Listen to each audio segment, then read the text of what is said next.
Anong mensahe ang kailangang marinig ng mga Aquarius mula December 22 to 28, 2024? Pwedeng mangyayari na to o mangyayari pa lang kung hindi man para sa inyo itong magiging reading. Di baka para sa someone na malapit sa inyo o sa someone na kakilala niya mismo. Baka may lumabas na gender, mamaya gawin niyo na lang energy. Masculine at feminine energy. Pwede rin naman na huwag niyo nang pansinin ang gender. Hindi ko masasabi kung anong magiging reading, kung positive ba o negative. Depende sa kung anong mapipick up kung energy. Walang masama kung papanurin ang sun, moon at rising sign kasi baka alin man sa mga yan ay mag-resonate na sa sitwasyon nyo. So, meron tayong Knight of Pentacles.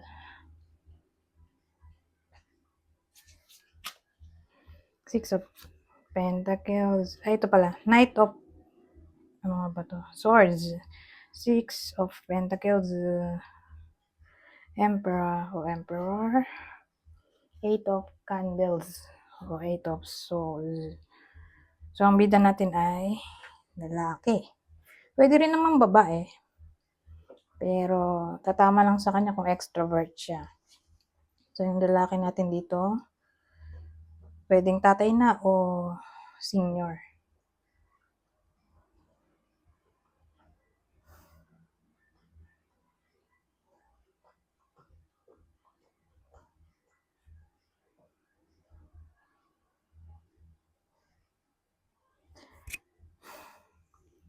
Well, ang dating sa akin, may re-regalo sa kanya. I-inform siya through chat. Chat, text, call. Basta makaka-receive siya ng information o communication na yun nga, may someone na gusto magbigay ng regalo sa kanya sa lalong madaling panahon. Pwede rin namang itong regalo ay sign ng ano tawag doon, reconciliation.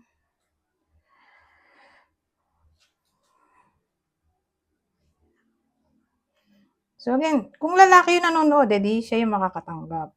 Ngayon, kung babae yung nanonood at extrovert nga, kasi pwede rin naman to maging energy. So, yung babae, makaka-receive ng regalo mula sa lalaki.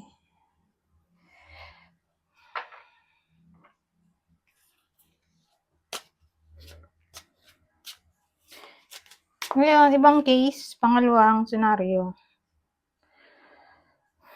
may importante siyang kailangang asikasuhin regarding employment, career. Ngayon, kung aayusin niya agad, edi matatapos, di ba? Kung aayusin, matatapos agad.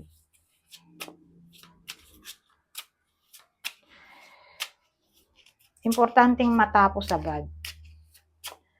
Ngayon, meron tayong partner nito.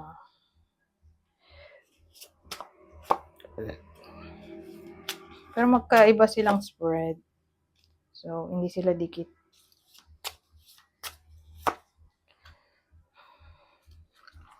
So, meron tayong Empress, Two of Pentacles.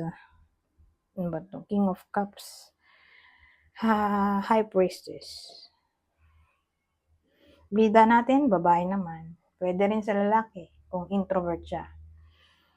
So, yung babae dito, nanay na o senior. Wait lang, hindi ko pala ito gagawing tao. Kasi may tao rin dito. So, magkakalituan tayo. At magtatagal ako kung ika-clarify ko pa isa-isa. Kaya lahat ng sila ay gagawin kong energy. Kasi may King of Cups tayo dito. Tao rin to.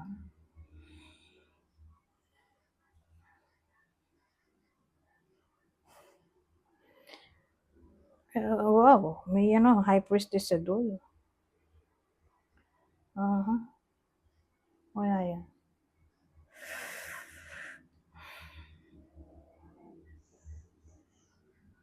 So, ang dating sa akin,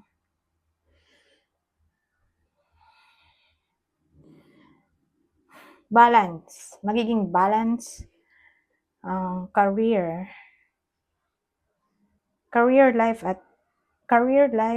at love life. O importanteng mabalance. Ang tungkol dito. Well, actually, maganda naman to.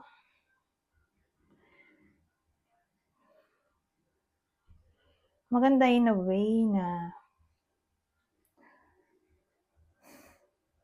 may love and abundance tayo.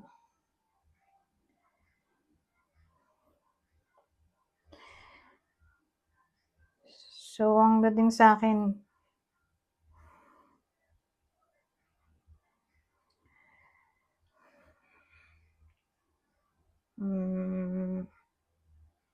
balance sa pag-express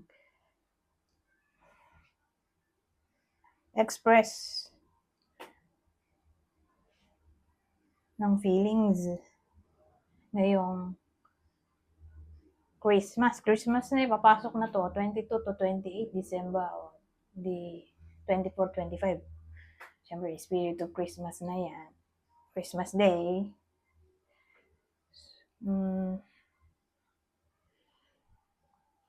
Ang dating sa akin, walang favoritism dito. Lahat ay pantay-pantay, lalo na sa pagbigay ng gift.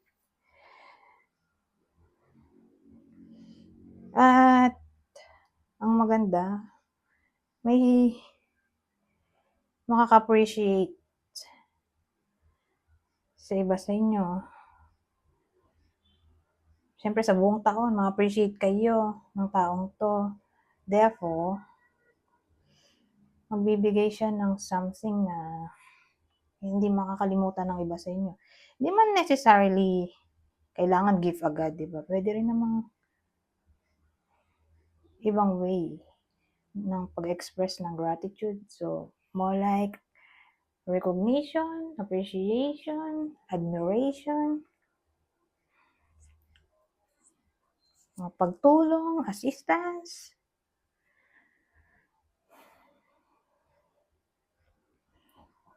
So, ganun eh. May mag-show ng intense love sa iba sa inyo. So, whether partner nyo to, o anak, o anyone na malapit sa inyo. More like, dadalawin nila kayo para i-greet ng Christmas. Merry Christmas.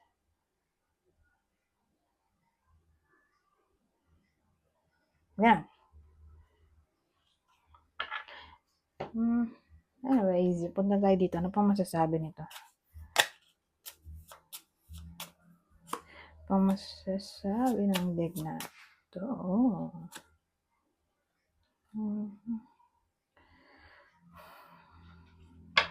Teka, alisin ko lang tong deck na isa dahil wala na siyang silbi. Dito na to. Masikip eh. So, sa case na to, medyo alanganin ako dito. Pero at least nasa unahan siya. Kaysa siya yung nandito sa dulo. Kasi ang dating sa akin, kung nalulungkot yung iba sa inyo for some reason, magsisimula na kayo ng bagong buhay dito. Mag-choose kayong mag-move on na lang kaysa mag-dwell sa past.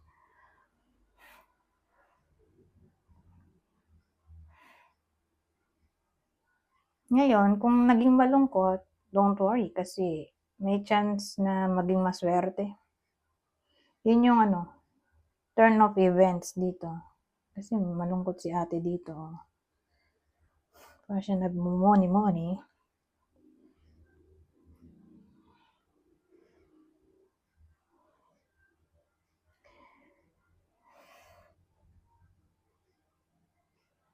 Na parang sabi dito, yun yung parang poon. Sinasabi na, trust the process. Trust the process dahil part 2 ng growing up. tong sadness.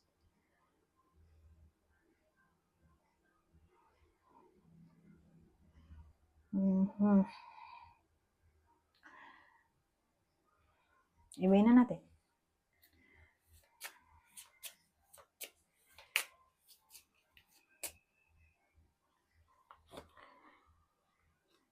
Oh. Oh. So, paano to?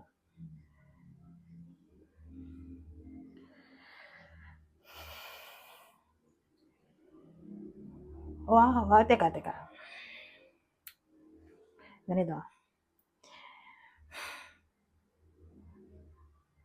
Mulay, tatama to sa nabasted.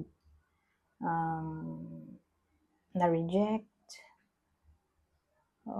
Broken-hearted. In a way na makaka-recover na kayo dito at nasa siya, kama, nakahimlay, nagpapahinga. Para siyang Four of Swords. Pero iba siya, Ace of Clubs. So, ang dating, kung sino man yung single ngayon, may someone na paparating, ayun ito yung admirer. Ito yung nililigawan. Mukha naman tong Four of Cups. Pero, ito, may interest. Doon sa Four of Cups kasi, may nakita kong picture, deck, na ganito yung itsura. Okay. Doon sa Four of Cups na deck na sinasabi ko. Literal na hindi siya trip ng babaeng nililigawan niya. Pero sa case na to, iba namang deck kasi ito ay Oracle. Dito, Tarot. Sa bagay, Tarot din naman ay Oracle. Pero ibang deck to. Although, di niya pinapansin yung lalaki, hindi naman necessarily di niya type. Kasi ito ay card ng attraction. Admiration. O chance ng new admirer. So yan, makaka-recover ang iba sa inyo in a way na magkakaroon sila ng bagong crush o new admirer. Alin man sa dalawang yon. So again, ang tatama nito ay single. Ay dito sa susunod. Last na to sa deck na to. At iba nang gagamitin ko. Ibang deck.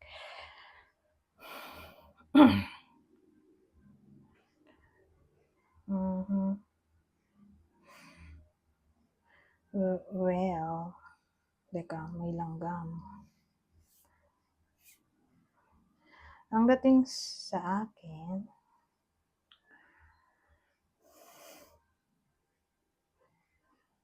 baka maka-receive ng unexpected gift o unexpected visitor ang iba sa inyo mula sa loyal friend o loyal partner.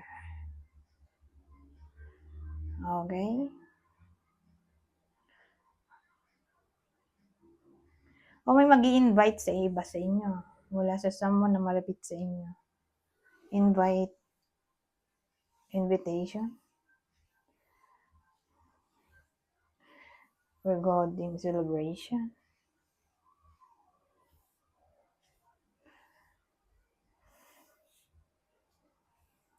Excuse me.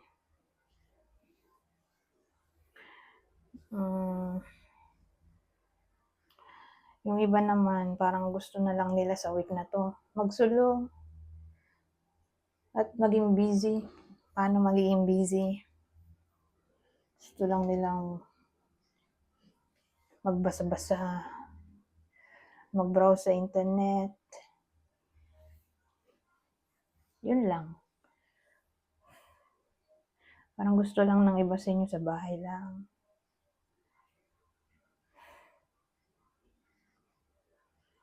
Ngayon, ibang case. Halimbawa, nag-exam. Ito may result na. Darating na yung result.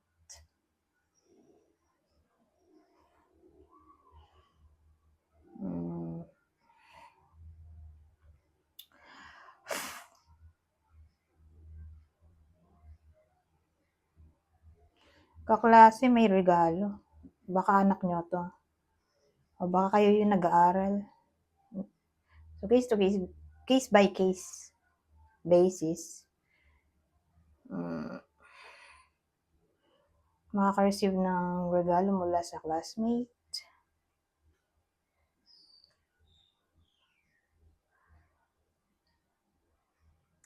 Ngayon, punta na nga tayo dito. Isang card na lang to. Ay, 16 minutes na pa. Malapit na mag 16 minutes. Observe. Notice all the noteworthy things in your relationship. Tatloin ko na. Basahin ko na lang para mabilis. Honor. Treat the people you love with respect and you'll find your relationship becomes stronger. So, kunin nyo lang yung info na sa tingin nyo ay fit sa sitwasyon nyo. Value. Focus on things of value. Anyways, hanggang dito na lang. Goodbye. For now.